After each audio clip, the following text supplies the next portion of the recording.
live view since the inauguration, so hang on tight. Size matters. How Team Trump is slamming the media for lying about attendance at the inauguration, and why their alternative facts don't add up.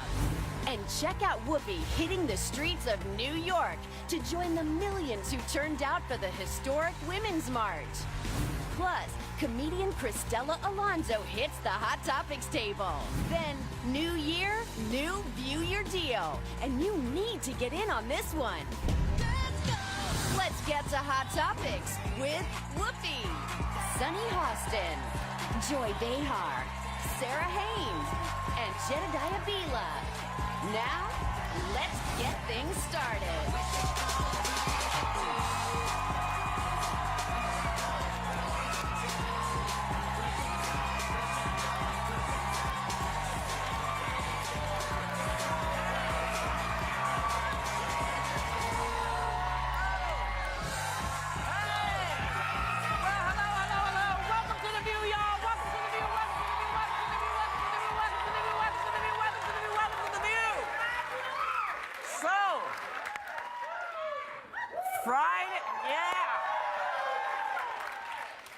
So Friday's inauguration made one thing very clear.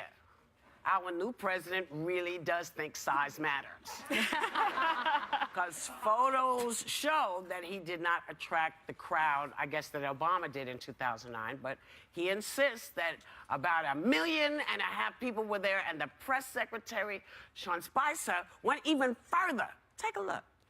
This was the largest audience to ever witness an inauguration, period, both in person and around the globe.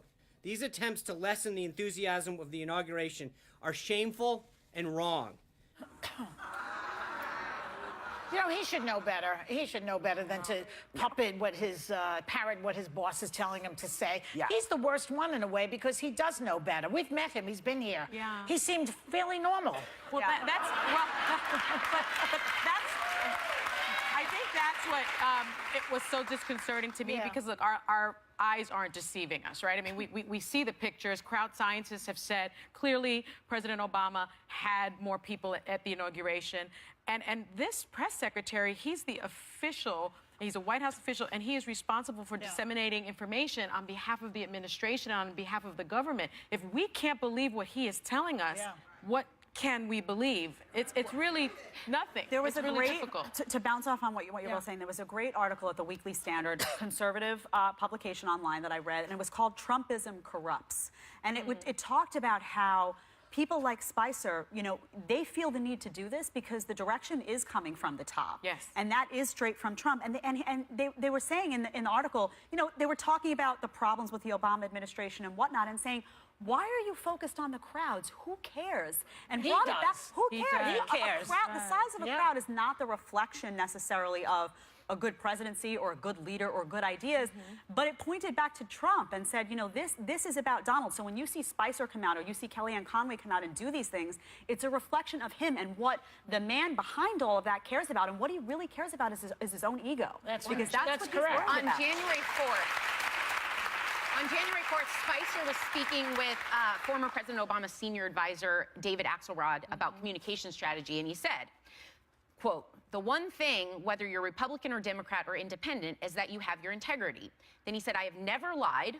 And then he a bit later added, "If you lose the respect and trust of the press corps, you've got nothing." Who said that? Spicer. Spicer did on it. January 4th. And I think this part is the problem that is the most disconcerting, is you've got him coming out here with no correction. Yeah. And the part that Trump has been focusing on is how he feels that the media is trying to delegitimize him. Starting out of the gates with a credibility problem and misfacts is what will delegitimize him. Don't you It is think not that he's? anyone else But doing don't you think that Sean is speaking to Trump's constituency? Listen, that 47%. He may be talking to the constituency, but I don't believe the constituency wants to be lied to either. Well, they believe that the media is lying. Well, they do believe that, but you know, the funniest thing, and the place with all of this, is that you can look up online the live feeds of them shooting. You don't have to take the pictures word for it. There are live pieces of film that show it. You know, it's there. But I think people will say, I think people that don't trust the media will just say, you know what, it's doctored, or you know those what, are lies you can say that, but at some point, you either have to decide that you're not going to believe anything, because, you know, Kellyanne Conway coined a new term, and this is what we're talking about. Hold up. Now, well, hold on. Hold on. She's coined a new term for the times we're living in, and I want you to listen very carefully and hear what she says. Show the clip, please. You did not answer the question of why the president asked the White House press secretary to come out in front of the podium for the first time and utter a falsehood. Why did he do that? Don't be so overly dramatic about it, Chuck. You're saying it's a falsehood, and they're giving Sean Spicer, our press secretary, gave alternative facts. It's a good one. She could not even say it with a straight face. Alternative facts. Well, alternative facts, I don't know. I was raised that an alternative fact is not a fact. An alternative fact is a lie. It's a lie. What was, you know? Miriam, I'm sorry. I mean, even people, see, this is the thing. Even people who are for him, this will erode their beliefs. Because they have eyes. Because they have eyes and have ears, and they're paying attention, and this is not what they bargained for. Right. Oh, I don't know. I don't know. I don't agree with that. I don't agree with it. I think they're going to believe it. I agree, though, because he's speaking, they're stuck in campaign mode here. They think they're talking to a small majority that's outraged and is. You already won. Now you're speaking to the American people. You're everyone's president now. Yeah. And you also have freedom of the press that you have to respect, and you're also accountable to everyone. So when people look and say, you lied about something so stupid like a crowd, they could have come out and said, yeah, you know what?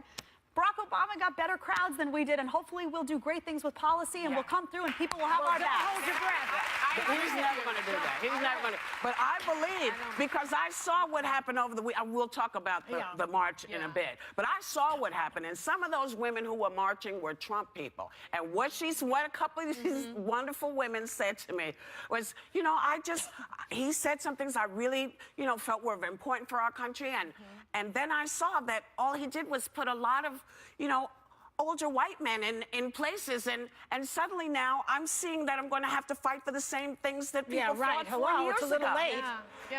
But you know what? People have to understand, this is what you try to pick the person that's right, but you can't just pick somebody because you saw them on TV and they look like they're doing well. You got to do your homework. And for women, for young women, and for people who didn't get out and vote, this weekend was a big eye-opener for folks. It was. What was surprising to me about Kellyanne Conway, in particular is because she's a pollster. So she deals in numbers. And you could see that she almost threw up a little bit in her mouth when she said the whole alternative facts, because she knows this not to be true. And so why are the people that he is surrounding himself with unwilling to confront him and say, I'm not going to do that, I'm not going to say that? And Spicer said in his own speech, he said no one had the numbers because the National Park Service controls them all, did not release crowd estimates. A few sentences later, he said this was the largest audience ever. Period. And he's now sounding like Trump. That's something Trump would say. When you're a real You know, leader, he can still get out. Get out now, Sean. Get out now. He can get out. You said that to Kellyanne. And I'm saying it to you, Sean.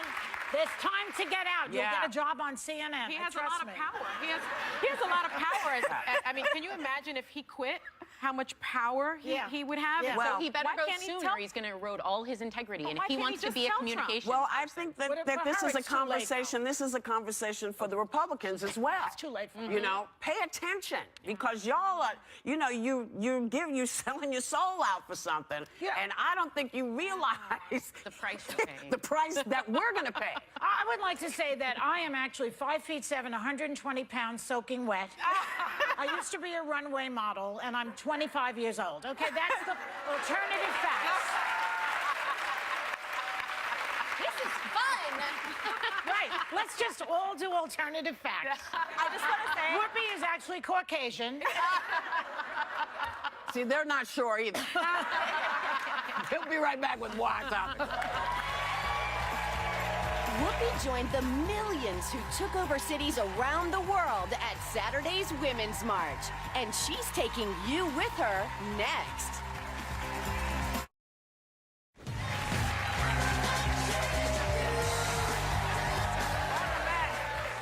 So the day after the inauguration, Saturday's historic march had a crowd size to really envy. About 2.6 million people marched in all 50 states in America and in 32 countries around the globe. We hit the streets here in New York, and people came out to march, and it was kind of amazing. Check it out.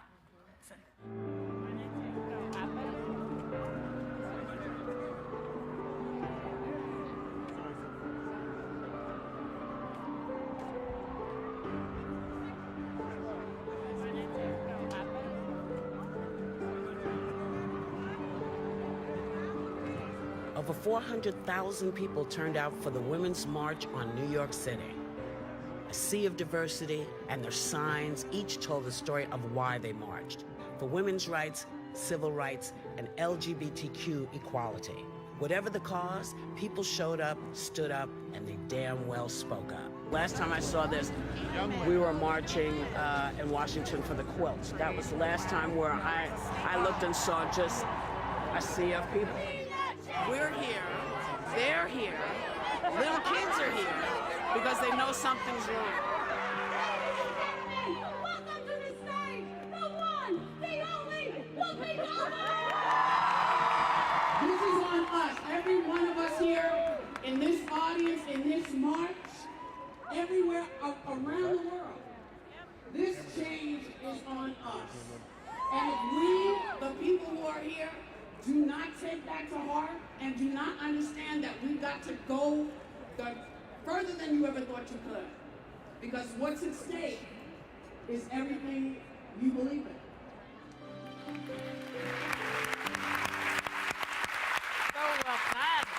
So the women's organizations who considered themselves to be pro-life feminists said that when they tried to march with their signs, and their signs were ripped up and some were even spit on. So, you know, what do you think? Should these women have been allowed to march? Yes, I do. I think so. I do. Some of them were saying they were allowed to march, but they weren't allowed to partner. In other words, they wanted to form partnerships with the leadership of the march. And they felt that the march's statement was a pro-choice statement, coming out and saying, we are pro-choice. And a lot of these women spoke to me. I happen to be pro-choice, but I understand the sentiments of a lot of these pro-life women who say, you know what, we had a problem with Donald Trump's misogyny. We had a problem with a lot of what he was saying. We had a problem with the way he treated women. And for our daughters and for our mothers and for ourselves, we wanted to march. And we didn't want to make this about pro-choice versus pro-life, but we wanted to make it about a coming together moment for women. And they felt excluded and like they weren't wanted there. And that hurt me as a woman, because I want us all to be able to stand together against things like misogyny and against things that we should all be a united front against. And in that moment, we could have all come together. And the fact that people who were pro-life, who in their minds feel that they're standing up for women in their own way, that they're standing up for the rights of women as they see it and the rights of unborn children who one day may be women, I wanted them all to come together. Here's the hard thing, I think, because, you know, with all of the attacks on Planned Parenthood and all that, you know, one of the things that I always want to say to everyone is nobody wants to have an abortion. Right, yeah. You know, it's not an easy thing to decide to do. And part of the problem, I think, is sometimes people, when they say, you know, I'm speaking for the unborn, basically when you say something like that to somebody, you're saying your God doesn't matter. You haven't thought about this, and I'm thinking for you. Or you don't matter. And you don't matter this matters because more. I need you to just do what I tell you. And what's funny is all of those women who don't believe in abortion, you don't have to ever have one. But the women who may need it, those are the women we're trying to make sure that they have, because not everybody's rich. But you know, you can be pro-life and I'm sorry, I think I'm probably one of the, exactly, but as a Catholic, you know, my faith informs me, and I believe that life begins at conception, and I don't believe in abortion. But I do also believe that the government doesn't have the right to tell you what to do. Or tell what you what to do. So they're not mutually exclusive. I just said that. Opportunity for me to have, I would have liked to, I like to talk to these women because I'm on want to ask them, are you for guns in the school? Are you for capital punishment? Because you will kill somebody. How do you feel about war? There's a lot of different ways to kill in this world. But if you so watch why focus on just that one area? It's faith-based for me. It's faith-based for I think a lot Yeah. of people that are pro-life. And but I respect that as long as you don't impinge upon my rights. Exactly, but there are a lot of people that are pro-life that don't feel that that a woman should not have a right to choose. There are, and I think that's a big misconception with the pro-life movement. Everybody thinks that if you're pro-life, you are anti-choice, and that's not necessarily true. As it turns out, a lot of these women did get to march. A lot of them did get to march, and I think the biggest problem people had was with the signage, because when you say, you know, we don't believe in Planned Parenthood, that's a tough one. That is. In the middle of the march. So, you know, what's the matter? Gotta go. we'll be right back. Okay. Still ahead, inaugural brawl. Who President Trump targeted in his address? Could it backfire on him big time? Still ahead, comedian Cristela Alonzo hits the Hot Topics table. And new year, new View Your Deal. We partnered with vendors for half off awesome items that'll keep your New Year's resolution on track and help you kick back. You know, we were just talking, and I think the biggest thing about the march was it basically said, listen, we're watching you. And we are a giant group of people. People said, well, why didn't they come out before? Because a lot of people wanted to see if he was going to be, you know, if he was going to do the right thing. So I think these people who marched to say, we now are going to make sure that if you don't have our best interests at heart, we're taking you out. You're not going to be our congressman or senator. We're not going to do that. I think that's what these women are saying. And there's been so much talk around the inauguration. People may forget what he actually said in the address. Here's his view of America right now. Take a look. Mothers and children trapped in poverty in our inner cities. Rusted out factories scattered like tombstones across the landscape of our nation.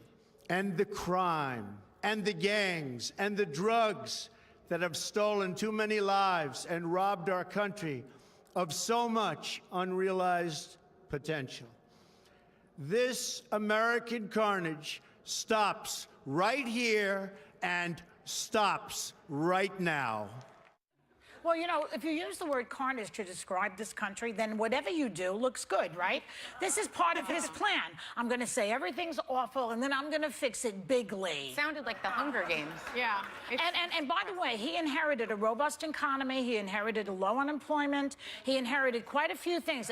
ISIS is on the run. They got Osama bin Laden. We're in pretty good shape in this country. He makes it like, what happened to this country? We're okay. I mean... I thought was that you also didn't hear a message of unification. He didn't mention how divisive the election was. Yeah. And what I loved was in Obama's victory speech, he said, to those Americans who support, I have yet to earn. I may not have won your vote tonight, but I hear your voices. I need your help, and I will be your president too. Why didn't Trump say something like that? He's never going to say that. He can't say it. Well, he just can't. I mean, to follow on your point, though, Joy, the one thing I will say is I think a lot of people are struggling across the country, or he wouldn't have won. I think one of the reasons he got elected is because there are people out there that when they listen to that say, you know what, my premiums went up. I've been out of a job. Yes. I've been working 2 and 3 jobs for X, Y, and Z. True. So I think he was speaking to, in that segment, the people who voted for him because they're looking for someone to acknowledge their predicament and say, you know what, someone sees that I've been suffering. That he did that plenty during the campaign. Now this is a different period of time. I think that the flip side of the speech where he tried to unify, in my opinion, was when he tried to say America first, when he tried to say a power to the people theme, anti-establishment. America first, that's an old alt-right theory. It is. Okay. It is. Yeah. Why use that? Why use that? I don't know. It's an anti-Semitic old phrase from the 30s. I don't know why he chose that, but I think the only part of the speech that really resonated with me was a power to the people theme of Washington is disconnected from people. They're not listening to you. I'm here to make sure that they And do. he's lying to us. That's the part of the speech. You know, lying. That's the part of the speech, though, that resonated with you. me, and why I could say, you know what? I get why the people who voted for him. That's why they did it. They thought he was going to help out with that. Well, Whether let's see if will he or not, does. It would be let's nice see. if The he missing does. link is he has yet to speak to the people that didn't vote for him. And I Like think what I Obama. kept hearing is I did read a lot after the speech about people saying, well, he tried to strike a unifying tone. This wasn't good enough for me for the very reason that he already has that support. What I hear him saying in the subtext is, if you didn't support me, I don't support you. Yes. Right. And That's it. Yeah, Exactly that's right. Yeah, and this just bothers me because I'm a bonehead. But when they pulled up to the White House, and he got out of the car, and just went walking up the steps, didn't wait for his wife. No. Where's Melania? I mean, and here she come trying to rush and trying to get there. And look, you know what? I'm with you on It's that. to me, it's important to see a gentleman with his wife. But he doesn't respect his wife. Why Why would he respect his wife? But I just, I get it. But that's your wife, and you're trying to get us to embrace everything, and you can't be courteous. I don't understand that. That's your wife. This is a man who says he grabs women by their genitals. You expect him to be a gentleman? He's not. Well, I expect him to respect his wife if he's going to come out here and tell me how important she is to us. Then watch and to President do all the Obama stuff. and the way he deals with his wife. That's the point. That's a gentleman. That was the point, boy. That's the point. I want to see some. If I want my son, to be a gentleman, I want to see it from the top. Yeah. Well, I agree. And Good luck. Yeah, after the debates, too, just to point out, that was one of the things a lot of women had written in, and I saw them, tweeting on social media saying that after the debates, he walked off the stage and she was just somewhere back here. Yeah. And I noticed it, too. Yeah. I'm with you on Some that. of the signs from the march were free Melania.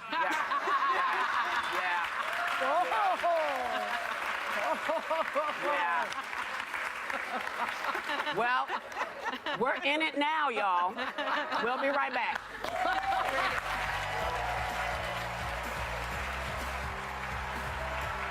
Hello, everybody. This is Christelle Alonso. I'm about to hang out with the ladies. In case you didn't know, I actually wrote the musical Hamilton. These are not lies. These are alternative facts.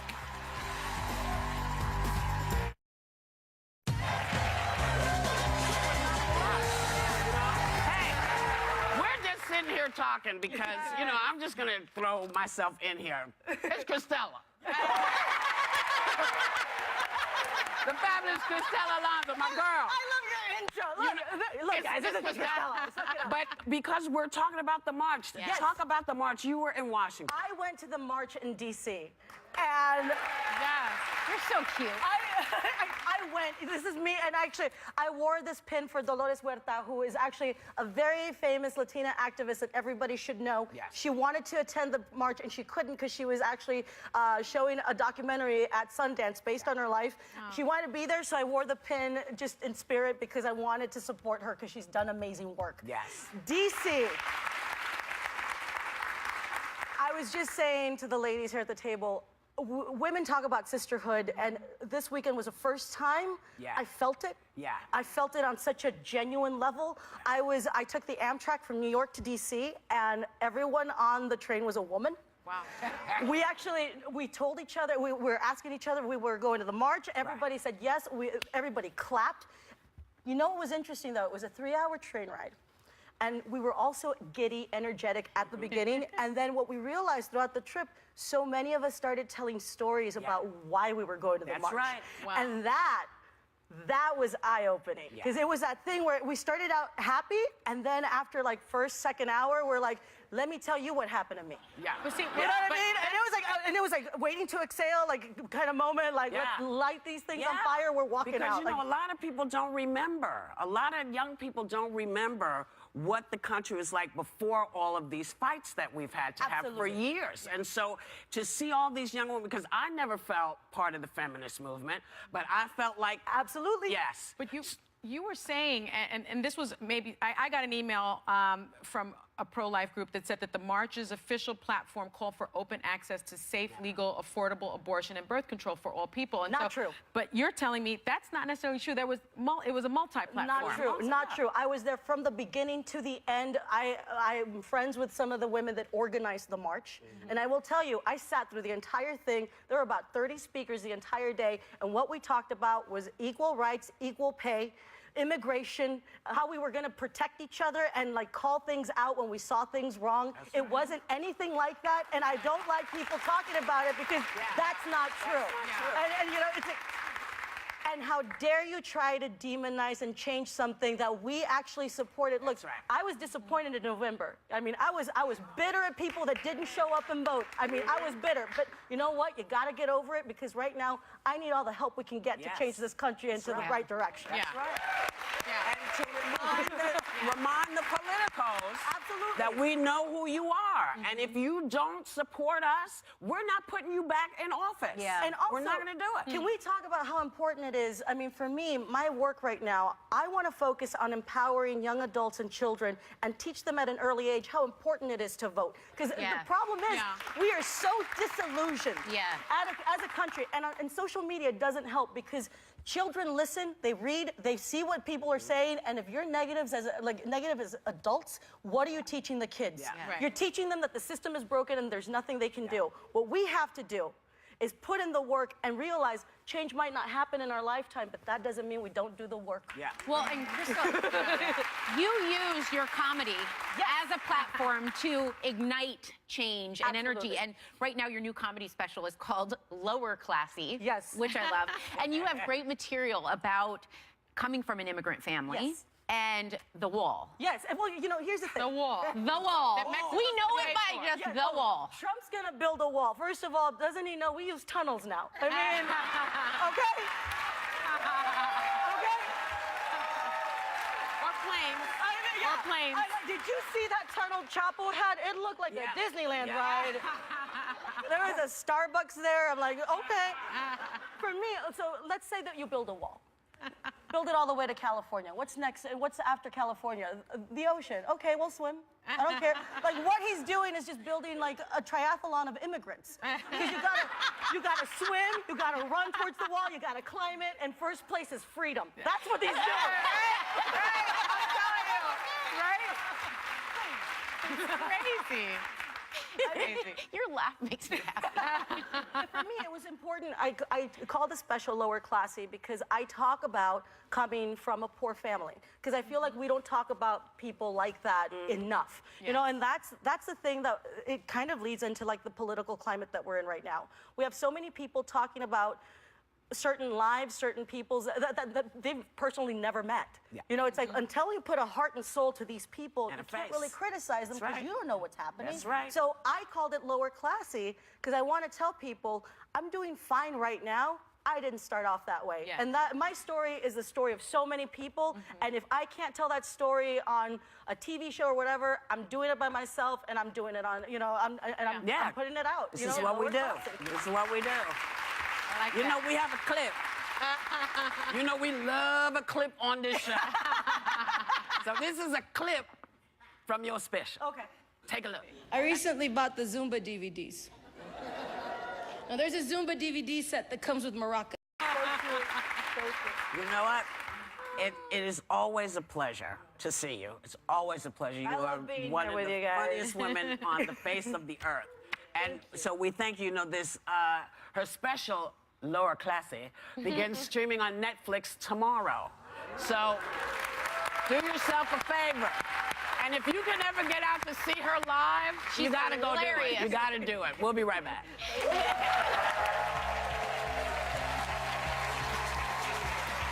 Do you have any New Year's resolutions to keep? Don't worry. I've got everything you need today on View Your Deal. From workout wear to eating healthy, we've partnered with vendors for up to 50% off everything. So get your butt back here fast.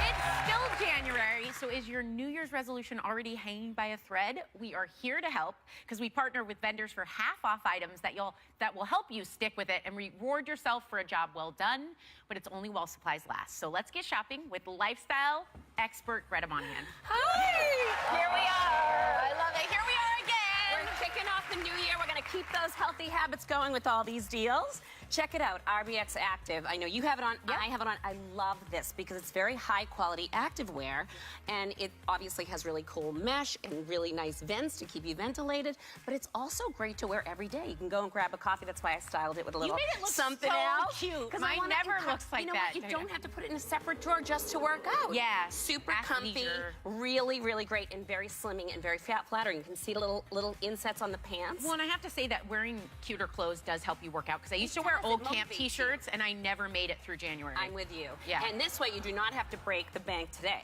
Also sizes, small to 3X, really great. Oh, that's awesome. So, original deal on these, $25 to $38. Today's deal, $12.50 to $19. 50% off, right? I love this. Fit and fresh lunch bags and portion control containers. Check it out. So a lunch bag comes with, they come all ages from These are kids so to adults. cute. Zip up and go, but also they're filled with containers that have little measurements on them for easy portion control. Oh, you can see the ounces and the cups. And you can go on and select any size you want separately, but check this out. Ice pack in the top of the lid on some of them. That's you have so to choose cute. the ones you want, which just makes you be able to pack your lunch, save money, and save time. That's so Original price on these, you guys, $20 to $30. Today's deal, $10 to $15. 50% off. Ascali bathroom and kitchen scales. These are so cool. If you're really serious, you measure dry and wet goods right in here. Bowl ready to go, and also very cool, amazing scales that just slip in. crushed that one. Because we know knowing your numbers helps us stay healthy. All right. Look how pretty these Original, are. $40 to $90. Today's deal, $20 to $45 for a savings of 50%. Okay. Okay, so I love Nug Beauty was voted one of Allure's best products. They love it, the editors and the experts. Oh, you These do. are little individual pods with masks for every skin type. You get 3 to 6 treatments each set, so it's super affordable. Original price on these, $12 to $18. Today's deal, get $6 to $9. These are so cute. Per set. Is So this it's the a take it set. on the go kind They of thing? go anywhere. They're You can throw them pre-measured in your It's gym a bag. no-brainer. 5 to 15 minutes, your skin glows. Okay. The other one, Blue Star. These I know are my you say, look, favorite. I love adult coloring All right, you books. guys, put the phones down, devices, get off Twitter, because this is the way to creatively calm down. It's very These zen. are super zen, really healthy to do. We know kids color for that reason, but it's back to doing this for adult. These have got a lot of buzz. It's like meditation almost. Absolutely. Original price on these, $15 to $20. Today's deal, $7.50 to $10 for a savings of 50%. 7 different books, animals, fashion, beautiful patterns. I put them on my coffee table. People love them. They're so cute. Art Interactive Naturals coffee table. essential oils. Oh, I have these in my- aromatherapy. This is the ultra chill out, you guys. Look at this diffuser, Sarah. This is pretty. Bluetooth enabled, so that you can listen to your favorite music and fill your room. So original deal, $13 to $59. Today's deal, $6.50 to $29.50, and free shipping. You love that. I love free shipping. Amazing. You had me at free shipping. Aromatherapy kits that make it so easy. I do this so my house smells like a spa. Isn't it amazing when you My do that? husband loves it. It makes all the difference. Well, our thanks to Greta Monahan, the clock is ticking, people. You have 24 hours to grab any of these exclusive deals, and members of the audience are going home with RBX Active Capri Pants and Blue Star coloring books. We'll be right back. I love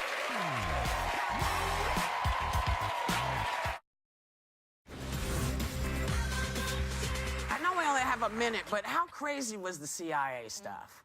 I mean, oh my goodness. all those tweets that Donald put out saying, you know, you guys are, you know, Nazis, Yeah. this and that. And then he went over there and he's like, no, I never said that. I really felt like, you know, it's the media that's doing this. You know, Donald, we can actually still get your tweets on your website, on your tweets site. He also said something along the lines of, I'm going to back you. There's going to be so much backing. In fact, you're going to say, I don't need to be backed so much. It's like, they should have an app that you can put in your own sentence and it comes out as He said, Trump. are we living in Nazi And Germany? it must be said that he was standing in front of a wall that commemorated the victims and soldiers and the fallen CIA officials, and he didn't really talk much about that. You know, he just talked about himself. Maybe he has, you know, a memory problem. You know what I mean? No, Maybe he just likes to. He thinks everybody's dumb. Like everybody just hears him and is like, oh, that's what's happening. Okay, Donald. And anytime we have eyes, we have You know, ears. if you want to be a good liar, you've got to have a photographic memory and a photogenic If you want to be face. if you want to be a good liar, really don't tweet. You've got to have a memory. Yeah, because your Twitter, your Twitter account is up, but you know they gave him a BlackBerry, I think, that doesn't have Twitter on it. And Really? I believe that could be wrong. Have a great day and take a little time to enjoy the view. At least that's what I heard.